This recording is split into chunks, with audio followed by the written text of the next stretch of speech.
ধানমন্ডির 32 নম্বর বাসা ভাঙতে হবে। যেখানে যেখানে আওয়ামী লীগের নেতাদের বাড়ি আছে সেগুলো ঘুরিয়ে দিতে হবে।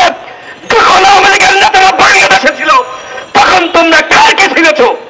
কারণ একটা চুলোতে ছিলতে পারো নাই। পেরেছে? এই সচিবালয়ে আওয়ামী লীগের সুবিধাভোগীরা তারা এখানে আস্তানা গেড়েছে। ওদের কয়জনকে শুনেছে? তোমরা এই সচিবালয়ের কর্মকর্তাদের বাড়ি দুর্নীতিবাজ মাফিয়া লুটা যারা বাংলাদেশকে ধ্বংস করেছে, যারা অর্থ পাচার করেছে, ওই দুর্নীতিবাজদের পাশে তোমরা যদি পারো বুলডোজার দিয়ে গুড়িয়ে দাও। পারবা? পারবা না। তোমরা উল্টো কি করেছে আমরা জানি। আব্দুল জাহের বলেছে এসপি নিয়োগ হয় কত লাগে? কত বলেন তো? হাসিনার আমলে যেমনি নিয়োগ হয়তো এই সরকারের আমলে সেই নিয়োগ বন্ধ হয়েছে? বন্ধ হয় নাই। সুনামগঞ্জের এসপি আনোয়ার হোসেন, তাই তো? আনোয়ার হোসেন গতকাল ভিডিও দেখেন নাই? সে কি করেছে? আমাদের গণ অধিকার পরিষদের নেতা কর্মীদের নামে মামলা হয়েছিল, জানার জন্য যে সেই মামলার আপডেট কি সেখানে গিয়েছিল। তাকে ছাড় বলে নাই, তাকে বলেছে এসপি সাহেব। এতে অন্যায় হয়ে গেছে। তাকে সাহেব বলা যাবে না, স্যার বলতে হবে। স্যার বলে না এই কারণে ঘাড় ধাক্কা দিয়ে গালিগালাজ করে রুম থেকে বের করে দিয়েছে। তোমরা বিপ্লবের পরে প্রত্যেকটা তোমরা জেলায় জেলায় এই ধরনের এসপি নিয়োগ দিয়েছ। এদের মাধ্যমে তোমরা রাষ্ট্র সংস্কার করতে চাও? গণ অধিকার পরিষদের সিনিয়র সহ সভাপতি ফারুক হাসান এখানে আমার আগে বক্তব্য রেখেছে। তার উপরে শহীদ মিনারে হামলা চালিয়েছিল। তোমরা কি করল? সেই হামলাকারীদের 11 ঘন্টার মাথায় জামিন দিয়ে দিলা। কারা দিয়েছে জানেন? এই সরকারের রাঘব বোয়ালরা, এই সরকারের ওই যে বড় বড় নেতারা আছে না, যারা এসপি নিয়োগ দেয়, ডিসি নিয়োগ দেয়, ওরা জামিন করিয়েছে। তথ্য ছাড়া কথা বলছে না। আপনারা শোনেন নাই নামগুলো?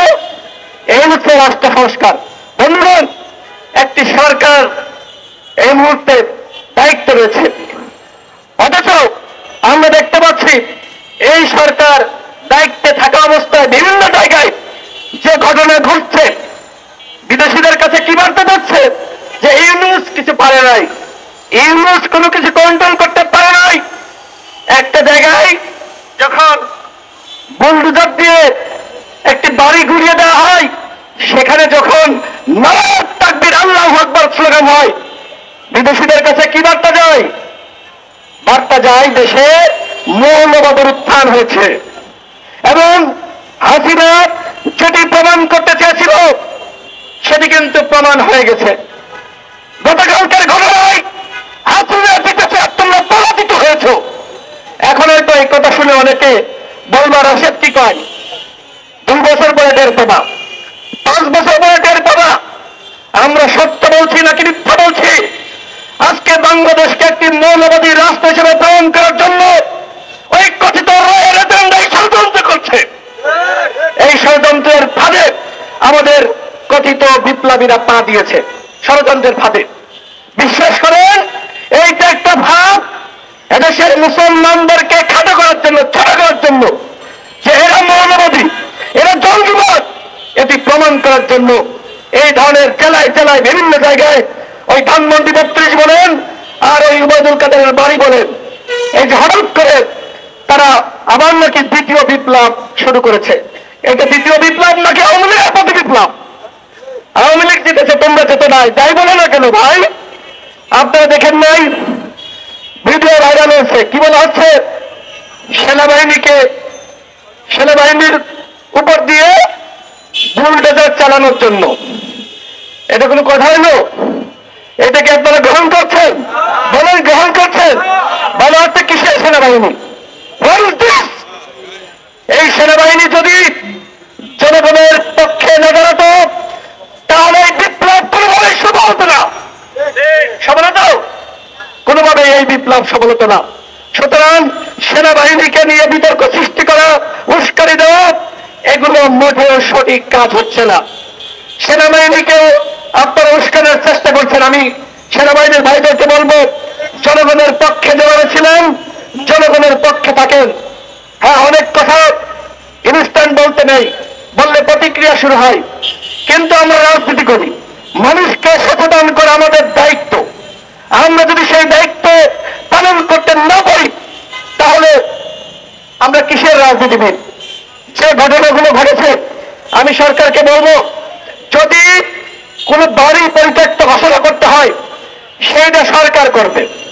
এই মুহূর্তে যদি সরকার দায়িত্ব রয়েছে, যদি কোনো বাড়ি ভেঙে ফেলে লাগে তাহলে সেটি সরকার তদন্ত কমিটি গ্রহণ করবে যে এই বাড়ি পরিত্যক্ত হয়ে গেছে, যে কোনো সময় এই বাড়ির ছাদ ভেঙে পড়তে পারে, এই বাড়ি ভেঙে নতুন বাড়ি নির্মাণ করতে হবে। বা সেখানে যদি মসজিদ, দেখেন আর একটি বিষয় দেখেন, যে বলা হচ্ছে সেখানে মসজিদ নির্মাণ করো, কেন বলা হচ্ছে না মন্দির নির্মাণ করো? প্রত্যেকটা ঘটনার পিছনে কি রয়েছে, কি ষড়যন্ত্র রয়েছে, এগুলো আপনারা বাংলাদেশের মানুষ বেশি আবেগে নাইতেন না, একটু খতিয়ে দেখেন। বাংলাদেশকে কারা জঙ্গিবাদী রাষ্ট্র হিসেবে প্রমাণ করতে চায়, বাংলাদেশকে কারা মৌলবাদী রাষ্ট্র হিসেবে প্রমাণ করতে চায়। এই যে এইখানে মনে করেন মারামারি শুরু হয়ে গেল, স্লোগান শুরু হলো, নারায়ে তাকবীর, আল্লাহু আকবার। কি বার্তা দেবে?